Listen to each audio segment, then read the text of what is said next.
Welcome. If you're here, you're curious about the brain just like us. And today, we're looking past the neurons. Way past. Yeah, we're diving into microglia, the brain's very own immune cells. Which turn out to be so much more than just immune cells. Exactly. That's our mission for this deep dive. Uncover what microglia really do for brain health beyond just, defense. We're using questions people have sent in about them. Sounds good. They're fascinating cells, really integrated into the brain's workings. So maybe start with the basics. What exactly are microglia and what are the main jobs? Okay, right. So think of microglia as these specialized immune cells. They live only in your brain and spinal cord. The central nervous system. Yeah. And they're constantly patrolling like tiny guardians, monitoring everything. But it's not just guard duty. They're key for brain development and just, keeping things running smoothly. And what's really amazing is how fast they react. If they sense trouble, could be an injury, an infection, even just stressed out cells, boom. They activate. Instantly. They activate and actually move towards the site of the problem. It's like a super sensitive alarm system calling in the first responders. A microscopic brain SWAT team. Okay, so they get there, then what?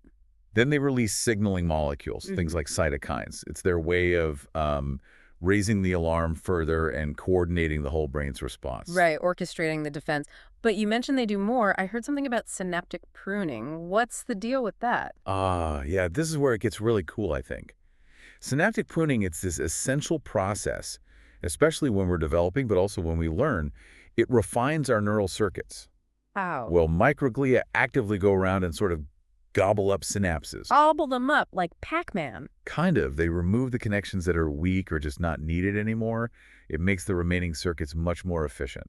Think of it as cleaning up the wiring for better signal flow. Wow, so they're not just responders, they're actively sculpting our brain connections. That's huge. Okay, so how are these guys different from, say, the immune cells in my bloodstream? That's a really key distinction.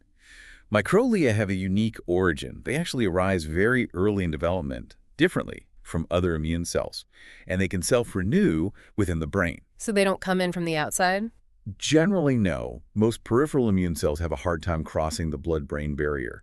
Microglia are true brain residents, highly specialized for that unique environment. Okay, which leads us nicely to neuroinflammation. We hear inflammation a lot. What does it mean in the brain, and how do microglia fit in? Neuroinflammation is just the brain's immune response. And Yeah. microglia, they're central players. They can release pro-inflammatory stuff to fight off threats, but also anti-inflammatory signals to calm things down afterwards. A double-edged sword, then. It can be. It's a very delicate balance. When that balance gets thrown off, you can run into problems. Like maybe as we get older, do microglia change with age? They definitely do. Older microglia can become sort of primed, meaning what? Meaning they're more easily triggered, sometimes overreactive, almost like they're on a hair trigger. This hyperreactive state in aging brains is thought to increase vulnerability to neurodegenerative diseases. Okay. So that brings us to conditions like Alzheimer's, Parkinson's, multiple sclerosis. What role are microglia playing there? Sounds complicated. It is complicated. In Alzheimer's, for example, they try to clear out those amyloid plaques, which sounds good. Right, cleaning up the mess. But their constant activation while doing that, this chronic inflammation, can actually damage surrounding neurons. Similar things happen in Parkinson's and MS. Their actions can be both helpful and harmful. So the protectors can become a problem themselves, like friendly fire. That's a good way to put it, yes.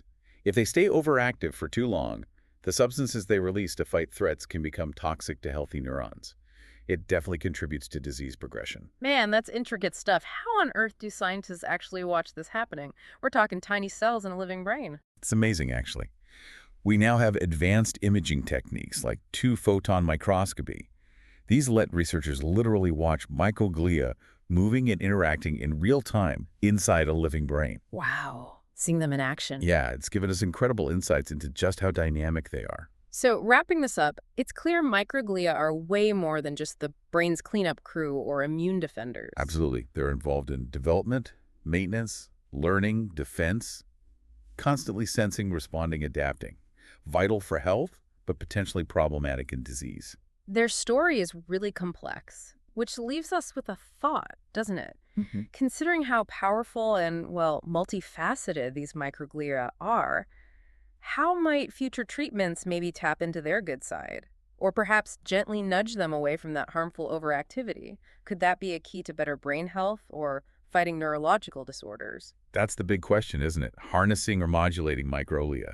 It's definitely a major frontier in neuroscience right now. Lots to figure out. Absolutely fascinating. Thanks for diving deep with us today.